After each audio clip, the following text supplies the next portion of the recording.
जय हिंद मेरे प्यारे दोस्तों। देखिए, हम बिहार पुलिस के सेट को जो हम सब कर रहे थे, स्पेशल जीके और जीएस वाले प्रश्न, उसका हमने 10 सेट कंप्लीट किया। ठीक है, बीच में टाइमिंग नहीं मिलने में की वजह से, एलपी वाले सेट लगातार देने की वजह से थोड़ा सा ऑफलाइन भी बैचों को देखना पड़ता है, इसीलिए थोड़ा सा इसमें समय लग गया। तो ये चलिए 11वां सेट है, लगातार यहाँ से हम सब बरकरार रहेंगे, 11 सेट से आगे बढ़ते हैं। तो 11वें सेट में देखिए क्या है प्रश्न, जो अवश्य देख लीजिएगा। ऊपर कट नहीं न रहा सोनू जी, क्योंकि इसमें ऊपर नहीं न कट रहा। चलिए, बहुत अच्छे। आइए देखिए क्या कह रहा है। 200 प्रश्न लगातार हम कंप्लीट कर चुके हैं, 10 वीडियो तक के 200 प्रश्न हम कंप्लीट कर चुके हैं। आप अवश्य उसको देख लीजिए। क्या कह रहा है, यदि किसी व्यक्ति के मूल अधिकार का हनन होता है तो उसके प्रवर्तन के लिए उच्च न्यायालय में वाद दायर कर सकता है। यह प्रावधान किसमें है? मतलब कहा जाता है कि जब कोई व्यक्ति का मौलिक अधिकार हनन हो, ठीक है, तो उसके बाद वो उच्च न्यायालय में जो दायरा अर्थात तो उसकी मांग, उसके लिए जो केस कर सकता है, वह उसके बारे में कहा जा रहा है कि यह प्रावधान किसमें है?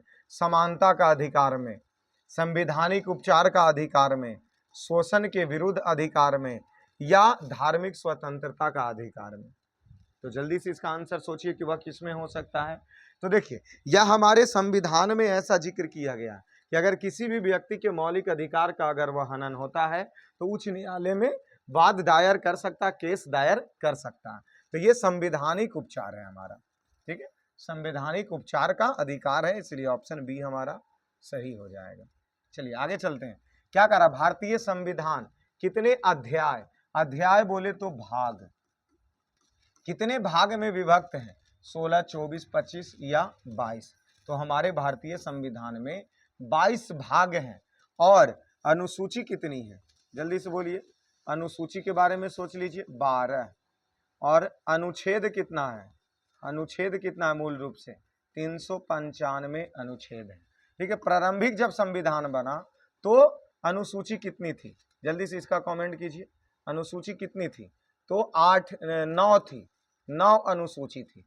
ठीक है, अनुसूची 8 में क्या जिक्र है? 8 में तो भारत के सभी राज्य के टोटल 22 भाषा का जिक्र है। ठीक है, अनुसूची 7 में क्या जिक्र है? तो अनुसूची 7 में, किसमें? अनुसूची 7 में। चलिए, माइक हल्का दबा जा रहा, इधर आइए आप। चलिए, अनुसूची 7 में क्या है? तो अनुसूची 7 में केंद्र और राज्य के बीच शक्तियों का, राज्य के बीच शक्तियों का बांटा गया है। ठीक है, तो ये जो बांटा गया है उसके लिए 3 प्रकार की सूची बनाई गई है। पहले संघ सूची, ठीक है, दूसरा राज्य सूची, और तीसरा समवर्ती सूची। देखिए, संघ सूची पर केंद्र सरकार निर्णय लेंगे, संघ सूची के विषय पर केंद्र सरकार निर्णय लेंगे, और राज्य सूची के विषय पर राज्य सरकार, और समवर्ती सूची पर राज्य और केंद्र दोनों मिल के लेंगे समवर्ती सूची के विषयों पर निर्णय। अगर किसी कारण समवर्ती सूची के विषयों पर मतभेद हो जाती है राज्य और केंद्र सरकार के बीच में, तो वहां सबसे ज्यादा मान्य केंद्र सरकार का ही होगा। ठीक है, तो ये हमारा भारतीय संविधान का भाग टोटल कितना है? तो 22 भाग है। आगे चलते हैं।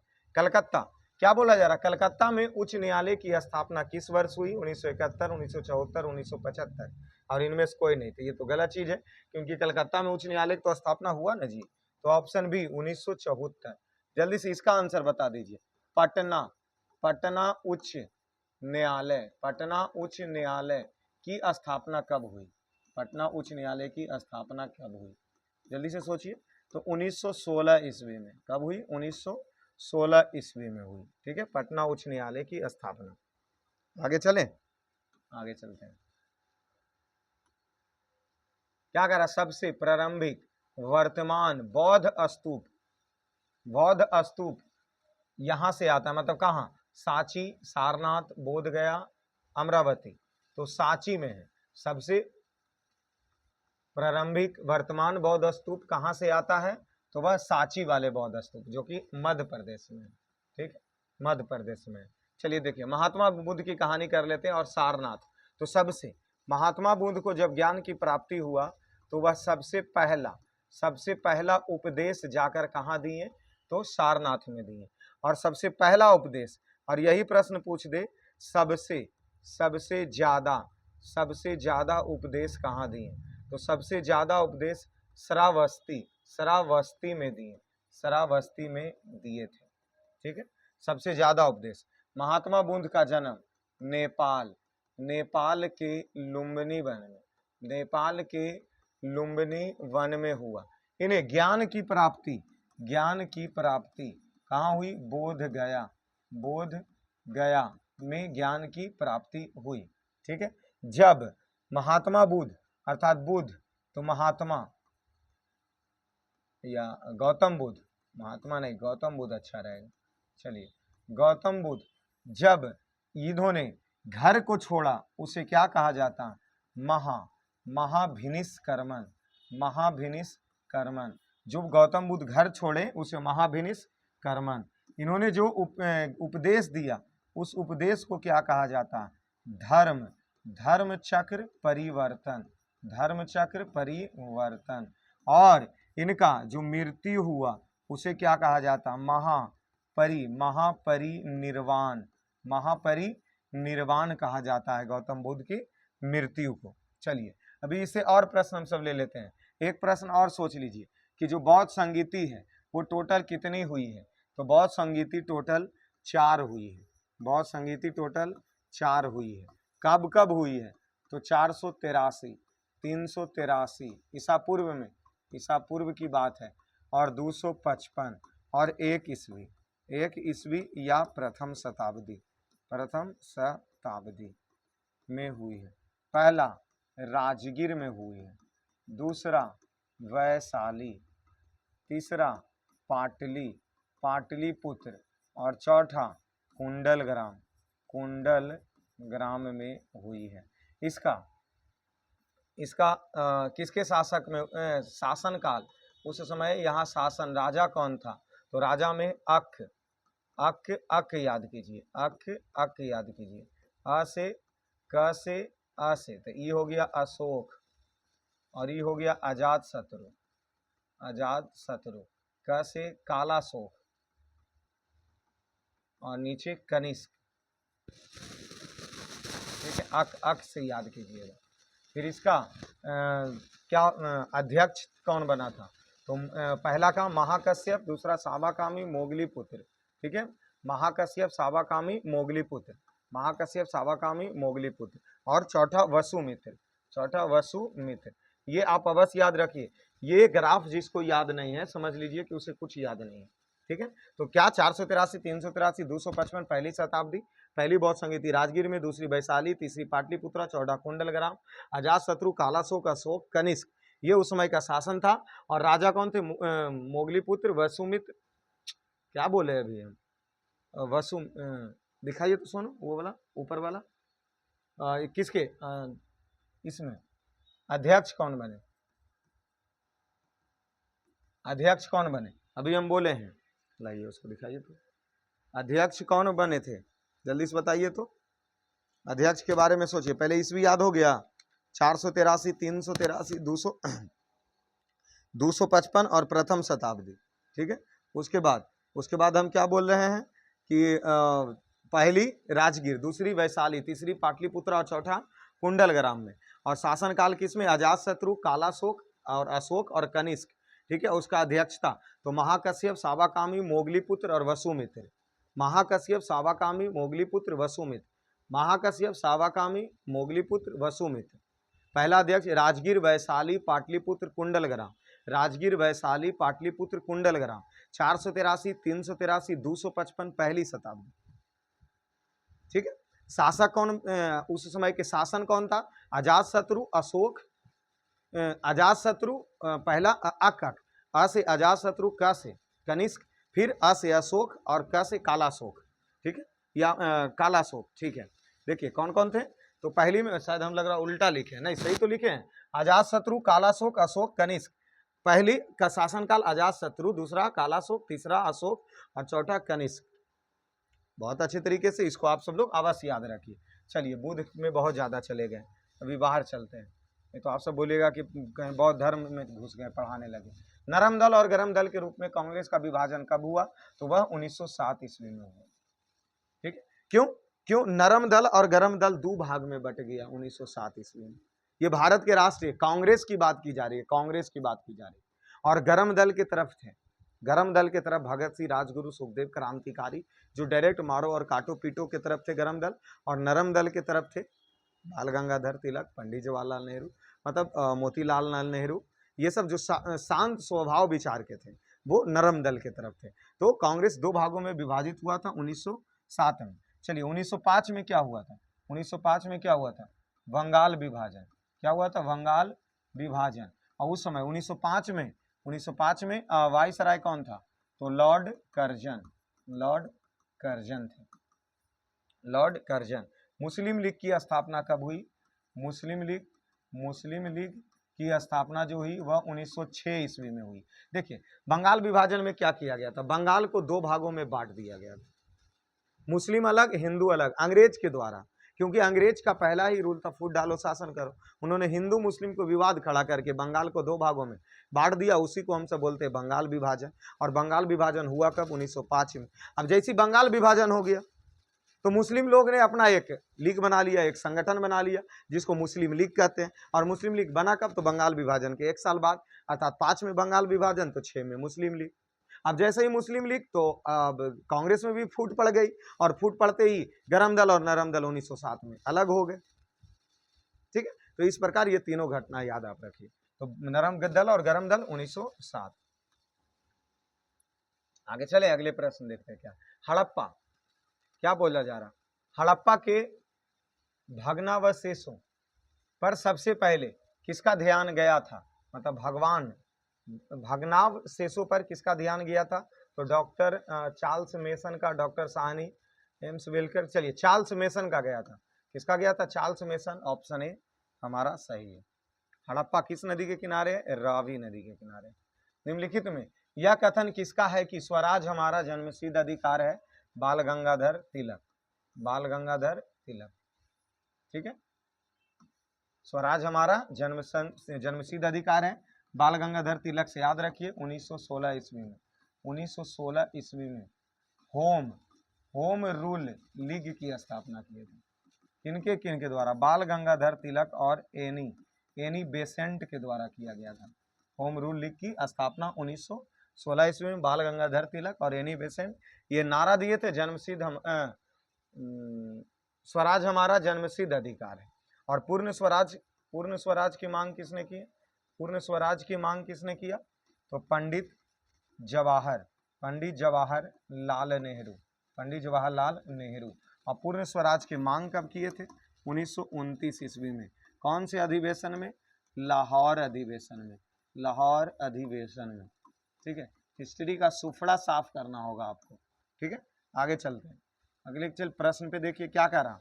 इनमें से कौन सबसे लंबे समय तक भारत के प्रधानमंत्री रहे? तो हमारे भारत के प्रथम प्रधानमंत्री पंडित जवाहरलाल नेहरू, जो सबसे लंबे समय तक प्रधानमंत्री रहे हैं। उसके बाद पंडित जवाहरलाल नेहरू, तो तीसरे नंबर में इंदिरा गांधी प्रधानमंत्री बने थे। ठीक है, चलिए आगे चलें। और सबसे महिला प्रधानमंत्री प्रथम तो इंदिरा गांधी। अगला प्रश्न आते, बीजापुर किसके लिए जाना जाता है? गंभीर सूखे की स्थिति, गोल गुंबज, कर्नाटक का बीजापुर में गोल गुंबज के लिए प्रसिद्ध है। ठीक है, भारी वर्षा नहीं, भारी वर्षा तो भारत में मानसीन राम में होता, जो कहाँ है? असम। मानसीन राम मेघालय में सबसे ज्यादा वर्षा। आगे आते हैं, गया के निकट स्थित बराबर गुफा, जो गया की स्थित एक बराबर की गुफा है, जो कौन समय में बना है? मौर्यकालीन, गुप्तकालीन, पालकालीन या मुगलकालीन? तो यह मौर्यकालीन है। ठीक है, तो मौर्य कौन कालीन? मौर्यकालीन है। मौर्य वंश के संस्थापक चंद्रगुप्त मौर्य का बेटा अर्थात उत्तराधिकारी बिंदु, कौन है? बिंदुसार है। बिंदु सही चल रहा है ना? हाँ, बिंदुसार का पुत्र अशोक, सही है, ठीक है। तो देखिए यहाँ जो चंद्रगुप्त मौर्य थे यह बौद्ध धर्म को मानते थे, इसलिए हम ये बराबर की कहानी के लिए आपको ले जा रहे हैं। बिंदुसार यह आजीवक संप्रदाय, आजीवक संप्रदाय के थे, ठीक है। तो देखिए आजीवक संप्रदाय के संस्थापक कौन थे? मेखली पुत्र गोसाल, आजीवक धर्म के संस्थापक। अशोक कौन धर्म को मानता था? तो ये आजीवक को भी मानता था। ये किसको मानता था? आजीवक को भी मानता था, क्योंकि इसका बाबूजी जी मान रहे, लेकिन यह बौद्ध धर्म को भी मानता था, ठीक है। और बौद्ध धर्म, अशोक बौद्ध धर्म के प्रचार एवं प्रसार के लिए अपनी बेटा और बेटी को श्रीलंका भेजा था। किसको? महेंद्रा और संघमित्रा को बौद्ध धर्म के प्रचार के लिए कहाँ भेजा था? श्रीलंका भेजा था, ठीक है। चलिए इसी में इसमें हम जो बोल रहे थे कि जो ये बराबर की पहाड़ी में जो इसके द्वारा मौर्यकालीन है, इसके निकट में गुफाएं बनाई गई थी, अशोक के द्वारा भी बनाया गया था, ठीक है। अशोक के द्वारा बनाया गया था। इसमें किस लिए? इसलिए बनाया गया था ना, क्योंकि इसके बाबूजी कौन हुए? बिंदुसार जो हुए वह किसके थे? आजीवक संप्रदाय के अनुयायी थे। तो इसीलिए उन्होंने, अशोक ने बराबर में बौद्ध क्या बनाई थी? गुफाएं बनाई थी बराबर में, ठीक है। तो बराबर की गुफा किसके द्वारा भी निर्माण किया गया था? तो बराबर में 4 गुफाएं का निर्माण अशोक के द्वारा किया गया था, ठीक है। और वो चारों कौन है? कर्ज, चौपार, सुदाम और विश्व झोपड़ी। कर्ज, चौपार, सुदाम और विश्व झोपड़ी। कर्ज, चौपाड़ और सुदाम और विश्व झोपड़ी, ये 4 गुफा बराबर में अशोक के द्वारा बनाया गया था। तो ये सब कौन कालीन है? तो मौर्य कालीन ही है। चलिए आगे चलते हैं अगले प्रश्न पे। इतिहास की प्रथम पुस्तक, मतलब हिस्ट्री का पुस्तक किसके द्वारा लिखा गया है? तो जैसे अगर प्राचीन समय में अर्थशास्त्र का अगर यही चीज पूछा होता तो अर्थशास्त्र के में चाणक्य हो जाएंगे, चाणक्य या कौटिल्य, चाणक्य अन्य नाम, या उसी को विष्णुगुप्त भी कहा जाता है चाणक्य को, ठीक है। तो यहाँ लेकिन इतिहास के पिता हेरोडोटस, कौन हो जाएंगे? हेरोडोटस, ऑप्शन बी हमारा सही हो जाएगा। आगे चले। अजंता एलोरा की गुफा कहाँ है? अजंता एलोरा की गुफा किसके पास है? औरंगाबाद में, महाराष्ट्र में पड़ता है शायद अजंता और एलोरा की गुफा। बौद्ध धर्म के लिए उसमें पेंटिंग बहुत सारी बनाई गई है, तो औरंगाबाद में। आगे चले अगले प्रश्न पे। बिहार के उत्तर पश्चिमी भाग, बिहार के उत्तर और पश्चिम भाग में स्थित पहाड़ी, जिसे शिवालिक श्रेणी की पहाड़ी कहा जाता है, का निर्माण किस काल में हुआ था? मोयोसीन, इयोसीन, प्लेस्टोसीन काल में। तो इसका जो निर्माण हुआ था वह प्लेस्टोसीन काल में हुआ था। ऑप्शन सी हमारा सही हो जाएगा। आगे चले। स्वतंत्रता के लिए भारतीय संघर्ष के दौरान कौन अधिनियम काला बिल के नाम से जाना जाता है? काला बिल याद है? 1919 के अधिनियम, रॉलेक्ट अधिनियम, ठीक है ना। और रॉलेक्ट अधिनियम के ही विरुद्ध करने के लिए ना, रॉलेक्ट अधिनियम के ही विरुद्ध करने के लिए जालियांवाला बाग हत्याकांड घटना हुआ था 13 अप्रैल 1919 ईस्वी में। क्योंकि जालियांवाला बाग हत्याकांड में जो लोग जमा हुए थे उसमें 3 तरह के लोग शामिल थे। कौन कौन लोग शामिल थे? 3 तरह के क्रांतिकारी शामिल थे। और तीनों तरह के क्रांतिकारी कौन कौन थे? तो एक जो रॉलेक्ट एक्ट का विरोधी थे वो थे।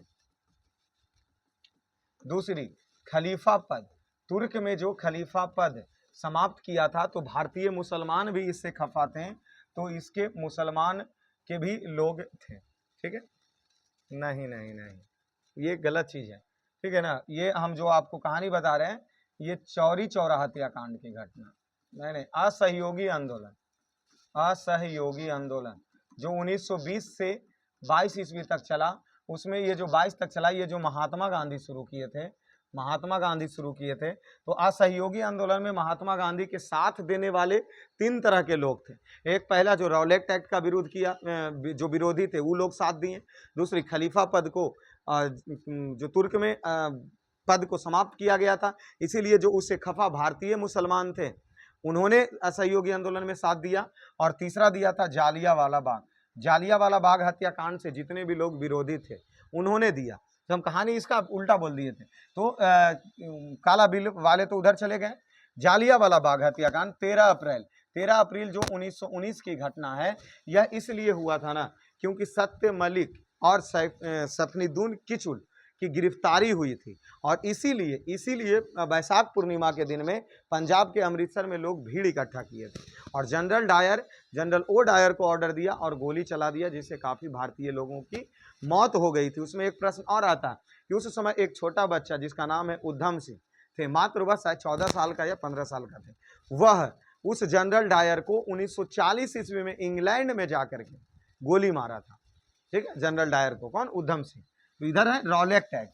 तो काला कानून के नाम से किसे जाना जाता? रॉलेक्ट एक्ट। इसलिए क्योंकि यह नियम के अंतर्गत यह बातें अंग्रेज सरकार के द्वारा कही गई थी कि किसी भी व्यक्ति को संदेह के आधार पर गिरफ्तार कर सकते हैं। अगर वह व्यक्ति पूछे कि किस लिए गिरफ्तार करना है तो वो भी नहीं बताना है। अर्थात बिना अपील, बिना वकील, बिना दलील के कोई भी व्यक्ति को संदेह के आधार पर गिरफ्तार कर लिया जाता था और उसी को रॉलेक्ट अधिनियम, तो काला कानून इसीलिए इसको बोला गया भारतीय के द्वारा। आगे चलते हैं। कुतुब मीनार किसकी स्मृति बनाई गई? तो बख्तियार काकी, कुतुबुद्दीन बख्तियार काकी के द्वारा, जो कि सूफी संत थे। ठीक है ना। और कुतुबुद्दीन ऐबक के बारे में जल्दी से सोच लीजिए। कुतुबुद्दीन ऐबक कौन से? गुलाम वंश के संस्थापक।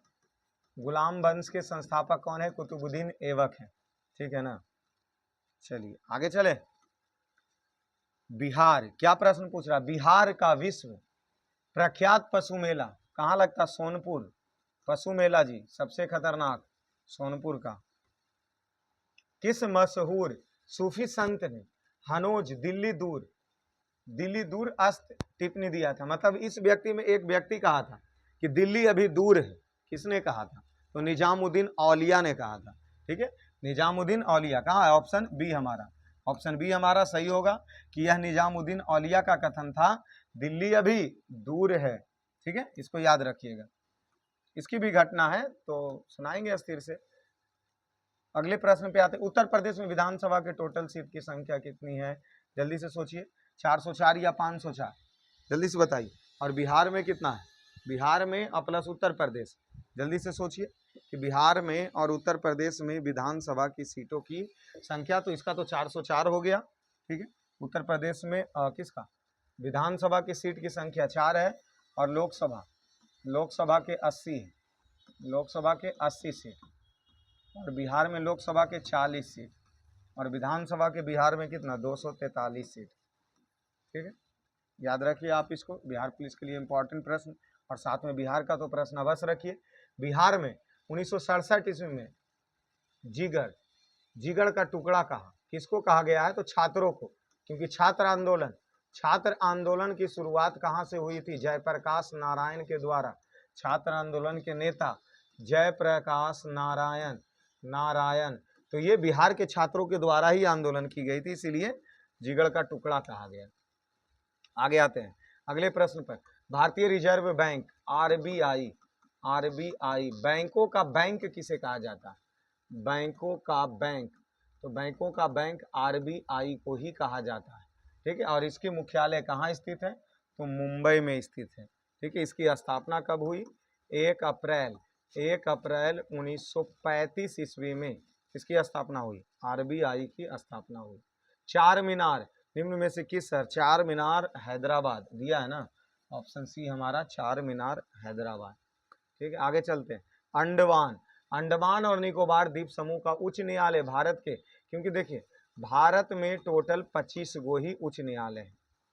टोटल उच्च न्यायालय की संख्या कितनी है? 25 ही है। अब बताइए, राज्य हमारा 28 हो गया और केंद्र शासित प्रदेश हमारे पास अभी 8 है, अर्थात इतने हैं। तो किसी ना किसी एक उच्च न्यायालय को तो ज्यादा देखना ही पड़ता होगा ना। तो अंडमान निकोबार इसी प्रकार द्वीप समूह का उच्च न्यायालय है, जिसका केस पश्चिम बंगाल के उच्च न्यायालय में होगा। ठीक है, ऑप्शन बी हमारा सही। आगे आते हैं।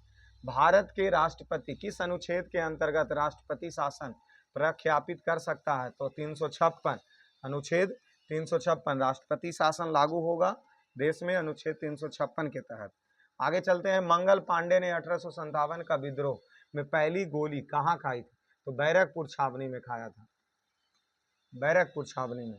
ठीक है, तो 24 का क्या हो गया? 25 तक ही प्रश्न है, तो 24 का ए, बैरकपुर छावनी। मंगल पांडे सबसे पहला फांसी की सजा भी चढ़ा था, तो मंगल पांडे को ही चढ़ा था। वर्णाध व्यक्ति, जो कलर ब्लाइंडनेस, जिस व्यक्ति को रंग नहीं पहचानने में दिक्कत होता है, वो कौन से रंग को नहीं पहचान सकता है? तो लाल एवं हरा रंग को पहचानने में उससे क्या होती है? दिक्कत होती है। तो ये हमने 11वां सेट कंप्लीट किया। ठीक है, तो आप सब लोग अवश्य बने रहिए, क्योंकि अगस्त में अगर एग्जाम है तो काफ़ी ताबड़तोड़ अब सेट दी जाएगी इस चैनल के भी माध्यम से, एलपी के तरह ही। ठीक है, तो आप सब लोग अवश्य बने रहिए। चलिए, धन्यवाद।